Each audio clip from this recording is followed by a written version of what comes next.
Olá!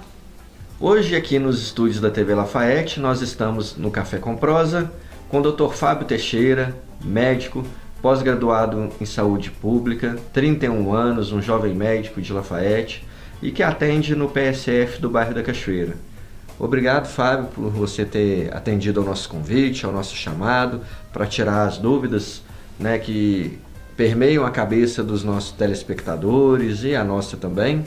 E eu gostaria já de começar querendo saber, todo mundo fala em saúde e quando fala em saúde relaciona doenças, relaciona hospitais, relaciona remédio, tratamento, mas na realidade o que é saúde?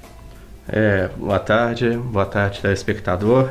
É muito importante essa pergunta, porque parece que é um conceito simples de se fazer, né? Até algumas décadas atrás, a saúde era definida como ausência de doenças, e a gente sabe que esse conceito está muito obsoleto. Depois ela foi tida como um bem-estar físico, mental e social. E hoje é uma visão mais abrangente, de acordo com a OMS. Você ter um ambiente adequado para o seu desenvolvimento, um acesso à cultura, à educação, tudo isso interfere na saúde. Não é só o processo de saúde e doença, né, como se fosse algo maniqueísta, né, como se fosse uma dicotomia. Não é isso.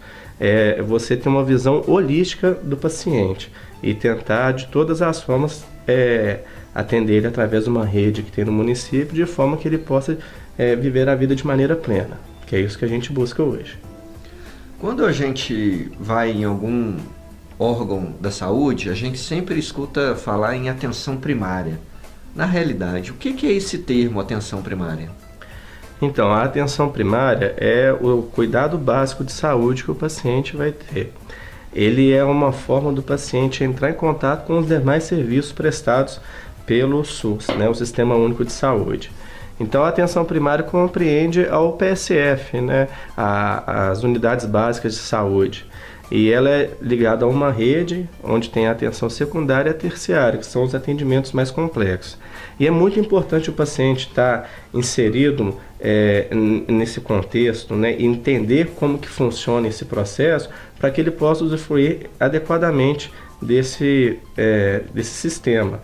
Lembrando que a atenção primária ela é voltada para a prevenção, e a atenção secundária, terciária, são coisas mais urgentes, né? Dado ao grau de urgência, a demanda no momento, ele vai ser direcionado para a atenção mais adequada para ele. A secundária, as especialidades, e a terciária, propriamente a urgência. Você citou aí rede. Como que funciona a rede de atendimento à saúde? Então, o paciente ele procura o posto de saúde, né? O PSF, e caso ele tenha alguma demanda de um atendimento especializado, lá no PSF ele vai ser referenciado para algum serviço de saúde. E é importante essa compreensão, porque essa é uma dificuldade que a gente encontra em vários municípios, em especial aqui em Lafayette, da falta de conhecimento. Às vezes a população reclama muito do acesso ao serviço de saúde, mas é fundamental que ela também entenda como é feito esse acesso. Não é? Então, por exemplo, o paciente que queixa de dor de cabeça não é uma queixa para um pronto-socorro, né? Para a Policlínica de Conselheiro Lafayette, é uma queixa para o PSF. Se lá ao exame do médico ele constatar que essa dor de cabeça pode ter uma relevância maior, que demanda um atendimento mais especializado, ele vai encaminhar esse paciente para o pronto-socorro. Dentro do próprio socorro, se esse paciente tiver porventura fazer uma internação, ele é cadastrado no SUS Fácil e essa rede do SUS vai determinar a internação dele em algum hospital que é conveniado. Só que quando o paciente quebra esse processo, talvez ele não seja atendido adequadamente na triagem no pronto-socorro, porque a demanda é muito grande. Então ele pode aguardar muito tempo no atendimento lá e sobrecarregar o sistema por não saber qual o serviço adequado. Então, para ter essa orientação, ele pode até primeiramente procurar o PSF, conversar com a enfermeira, para ele saber como se orientar, para que ele tenha um acesso mais fácil ao serviço de saúde. Você disse que o serviço de urgência são para casos específicos. Quando que o paciente deve procurar o serviço de urgência? Então, geralmente quando ele sente alguma coisa atípica, o mais comum É claro, todo mundo pensa sempre na dor do infarto, por exemplo. Quando o paciente vê que ele está realmente mal, que ele precisa de um atendimento de urgência, ele pode entrar em contato com o SAMU, por exemplo. O SAMU, ele funciona 24 horas por dia e o paciente tem uma certa resistência, mas é importante explicar para o nosso telespectador que o SAMU, o atendimento é prestado por um médico. Então, tudo que for passado de orientação para ele pelo telefone, ele pode seguir essa orientação, esse atendimento, ele é gravado, é como se fosse um registro em prontuário, né? O paciente fica assim, mas se o médico passar algum procedimento para mim, for um procedimento errado, como é que eu vou ter acesso a um prontuário? Na verdade, essa ligação ela é gravada, então é um serviço extremamente confiável e é importante o paciente ter conhecimento que em alguns casos de urgência, o AVC, né, o acidente vascular cerebral, o infarto, 1 minuto é muito precioso. Então, se ele entra em contato e consegue fazer os primeiros socorros de maneira adequada, ele pode salvar a vida dele naquele momento. Isso é muito importante. Então, quando ele estiver realmente passando mal, sentindo alguma coisa que é realmente atípica, então é a hora dele entrar em contato com esse serviço. Caso não seja um serviço para o SAMU, o próprio médico do SAMU vai orientar esse paciente a procurar a unidade básica de saúde. Mas aí o paciente vai estar referenciado e vai saber qual serviço utilizar. Qual a idade adequada para a pessoa começar um acompanhamento médico com mais frequência? Essa pergunta eu acho muito interessante, porque as pessoas têm o hábito de procurar o atendimento quando tem mais de 60 anos, né? Quando chega à terceira idade. Isso em especial entre homens, né? Eu costumo falar com meus pacientes que o homem de 18 a 40 anos, se ele procurou um médico, é porque ou ele torceu o pé jogando bola ou está com algum problema lá na região dos Países Baixos, né? A gente fica brincando assim, porque o homem, por exemplo, ele tem muita resistência em procurar um serviço de saúde, e isso é muito ruim, porque o cuidado, a idade que você deve procurar o atendimento é já quando nasce o neném, né? Todo acompanhamento pode ser feito. O aleitamento materno, por exemplo, ele tem que ser orientado, ele tem que ser instruído, a população tem que entender a importância do aleitamento.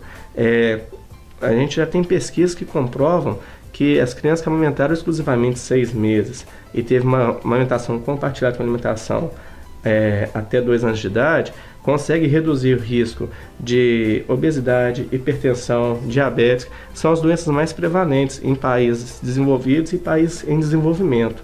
Então, o cuidado de saúde começa a partir do momento que a criança nasceu, né? Ou até mesmo antes, na gestação mesmo, através do pré-natal. Extremamente importante que a gestante faça um pré-natal correto. A gente pode evitar algumas doenças do neném, né? O pré-natal ele evita muito a mortalidade materna. A gente tem uma possibilidade de fazer algumas intervenções em caso de pré-eclâmpsia, diabetes gestacional. São doenças que são passíveis de controle, mas se a gestante for orientada a fazer um acompanhamento adequado. Isso é extremamente importante e muitas vezes negligenciado, porque cria-se o conceito de que gravidez não é doença. Realmente não é doença, mas ela inspira cuidados, inspira a pessoa ter informação sobre o que está acontecendo com ela, para ela ter maior segurança na hora do parto também, né? Então o cuidado é desde o início mesmo. Não existe essa de só procurar o médico quando está se sentindo mal, né? A medicina moderna ela está focada na prevenção, né? A gente consegue reduzir muito custos para o município, muito custo para o sistema de saúde, se a gente utiliza ele de forma adequada. Quais os cuidados da saúde da mulher? Então, a mulher ela tem que ter alguns cuidados com a saúde, que seria o preventivo, que é um exame que deve ser feito assim que ela começa a ter atividade sexual. A partir dos 40 anos, agora o Ministério da Saúde mudou para 50, a mamografia, que deve ser feita até os 69 anos. É claro que alguns casos têm indicação de começar antes a mamografia. Então, por isso, procurar a atenção básica, que é onde o paciente vai ser acompanhado, o médico tem um conhecimento da história do paciente. Então, se ele sabe que o paciente tem um caso de câncer de mama na família, né, algum outro tipo de câncer que tem fator genético, esse médico ele pode talvez antecipar alguns dos exames preventivos no intuito de rastrear um câncer mais cedo, porque essa pessoa tem uma probabilidade maior de desenvolver a doença, né? Fora isso, as consultas de rotina, né? O Ministério da Saúde recomenda que a mulher vá pelo menos uma vez ao ano ao ginecologista. A mulher que segue esses cuidados, ela com certeza vai viver com melhor qualidade. Lembrando que o exame de toque, por exemplo, das mamas, eu gosto muito de falar nisso, ele não substitui a mamografia. Então tem mulheres que às vezes não fazem mamografia porque está avaliando, fazendo um autoexame. O autoexame ele detecta um nódulo a partir de 1 centímetro, isso daí talvez pode ser um câncer já avançado. Então assim, é interessante fazer o autoexame, é importantíssimo a pessoa ter um autoconhecimento do corpo, mas é importante também ela procurar um atendimento para ser orientada de como se prevenir corretamente. Uma orientação para os pais em relação aos cuidados com as crianças. Eu gosto muito de falar com o pai para observar o comportamento da criança. É fundamental. O neném mesmo, né, a criança até 2 anos de idade, propriamente dita, a gente tem que tomar muito cuidado com acidentes dentro de casa. Principalmente quando a criança começa a andar. É muito comum queimar no fogão, acidente com faca. Então assim, a cozinha tem que ficar com a porta trancada. Banheiro também, a criança coloca a cabeça dentro do vaso, ela não tem ideia do que ela está fazendo. Então isso é comum de acontecer. Então tem que ter esse cuidado de segurança mesmo, né? Objetos pequenos. E em idade escolar, até a adolescência mesmo, ficar atento ao comportamento dela, principalmente em crianças que são ditas as crianças hiperativas. Hoje é uma banalização do diagnóstico de hiperatividade. Todo mundo agora é hiperativo, tem que tomar Ritalina. Eu acho que falta muita atenção dos pais. Eu costumo falar que os pais estão criando filhos de vitrine. Quer colocar o filho no mundo para ele fazer aula de judô, de karatê, de inglês, né, estudar francês, mas você já parou para sentar com o seu filho, ler um livro com ele, participar da vida dele? Isso é muito importante. Conhecer o seu filho é muito importante, participar da vida dele, até para você conseguir compreender o porquê que ele pode estar apresentando um comportamento inadequado. Até porque é um dado muito alarmante, estima-se que hoje 30% das crianças no Brasil sofrem algum tipo de abuso sexual. E isso acontece, a gente costuma ter sempre aquela resistência em deixar a criança em ambiente que é estranho, mas a maioria dos casos de abuso vem de parentes, pessoas próximas, amigos que estão acima de qualquer suspeita, né? O clássico, falar que o padrasto abusa, mas não é só isso, é um amigo da família mesmo. Então, assim, observar a criança perto, chega um amigo seu, a criança mudou de comportamento, ela está estranha, o comportamento dela não é daquele jeito, de repente ela se apresenta chorosa, é uma razão para ficar mais atento, ficar mais alerta. Lembrando que criança, principalmente menores de 10, 11 anos, não está entrando na adolescência ainda, eles não costumam mentir sobre isso. A criança conta uma mentira ou outra, mas ela não tem ideia do que é sexo, do que é uma relação sexual. Então ela não vai inventar, fulano me molestou, colocou a mão no meu órgão genital. A criança não faz isso. Então, para ela contar uma história dessa, tem que ser dado um valor à informação que ela está passando. É extremamente importante. Os pais não ignorarem e achar que é coisa da cabeça dela. Existe uma possibilidade? Talvez exista, mas não é o comum. O comum, quando a criança faz esse tipo de denúncia, é porque realmente tem alguma coisa séria acontecendo e é passível de observação. Então, o cuidado com a criança preste atenção no seu filho, entenda as demandas dele e participe da vida deles. Você já nos disse que os homens têm uma dificuldade imensa de procurar o médico. Mas quais os cuidados que os homens têm que ter com relação à saúde?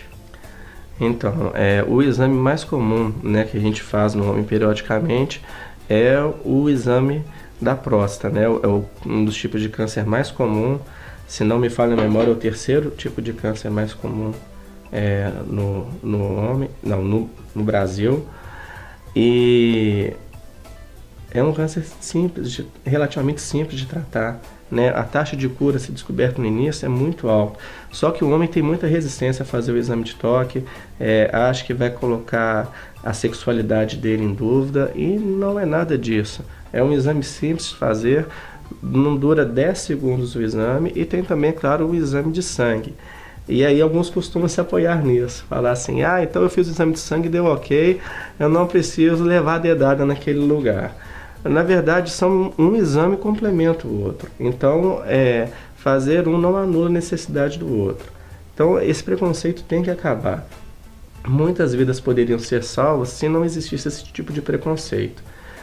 Fora isso, vale tanto para o homem quanto para a mulher, procurar uma vez por ano o seu clínico para fazer os exames de rotina, medir pressão. Muitas vezes a pessoa descobre que é hipertensa sem a menor intenção. Chega no posto de saúde e fala assim, eu vim consultar porque eu estou com uma dor no braço toda vez que eu levanto ele assim. Aí no processo de triagem, você afere a pressão do paciente, está a pressão lá 19/10. Mas ele fala, eu nunca fui hipertenso. Fala assim, você nunca procurou um atendimento para diagnosticar. Você talvez seja hipertenso há muito tempo e não tinha conhecimento disso porque você negligenciou, acha que não é importante. Então tem que ter um acompanhamento. Seria bom todo mundo visitar uma vez por ano o seu médico. Uma vez eu escutei uma frase que dizia, existe vida na terceira idade. Essa frase é verdadeira? Quais são os cuidados que as pessoas que estão na terceira idade têm que tomar em relação à saúde? Com certeza existe. Mudou-se muito a visão sobre a pessoa idosa nos últimos anos, principalmente com o aumento da expectativa de vida. Há um século atrás, a pessoa que vivia 60, 70 anos, ela viveu muito. Hoje, uma pessoa com 70, você fala, nossa, morreu jovem. A expectativa de vida aumentou. É claro que o idoso tem algumas limitações. A gente não pode ignorar isso, porque o corpo ele começa a ter um declínio da sua função cognitiva, ele começa a ter perdas de reflexo, perda de musculatura, a visão e a audição. Então, assim, o famoso vai seguindo a ladeira abaixo, mas você pode retardar essa descida, Você pode proporcionar uma qualidade de vida para o idoso. Fundamental que eu dou de orientação por exemplo, os acidentes domésticos são muito perigosos. O idoso, ele tem em especial as mulheres, tem uma prevalência de osteoporose muito grande. Então, uma criança quebrar uma perna, ela consegue se recuperar fácil. Um idoso não, e às vezes uma fratura de perna que a gente julgava simples pode ser fatal. Então, tapetes, um degrauzinho pequeno, um piso que é mais escorregadio, pode causar um acidente que a princípio é simples, mas que pode levar a vida do idoso nesse momento. E, mais uma vez, ele tem que rastrear as doenças mais comuns, principalmente a hipertensão e o diabetes, que podem causar mais complicações ainda do seu estado de saúde. Então, visitar periodicamente seu médico conforme a orientação dele. Que mensagem você deixa para os nossos espectadores?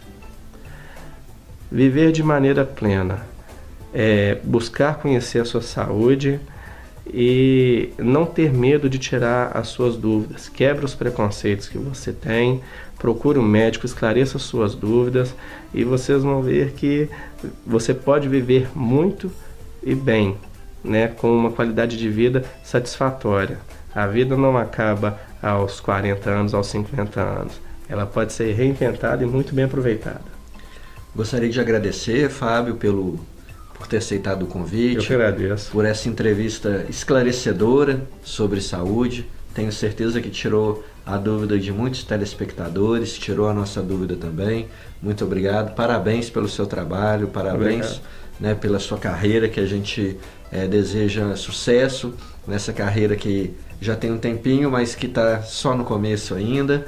E gostaria de convidar a você, telespectador, para no próximo domingo estar aqui com a gente às 15 horas, uma super entrevista com o produtor Érico, que vai nos dizer sobre eventos aqui em Lafayette, que ele vem promovendo, sobre shows, muitas atrações que ele vem trazendo aqui na nossa cidade. Um abraço, te espero lá, não perca. Um abraço, boa tarde.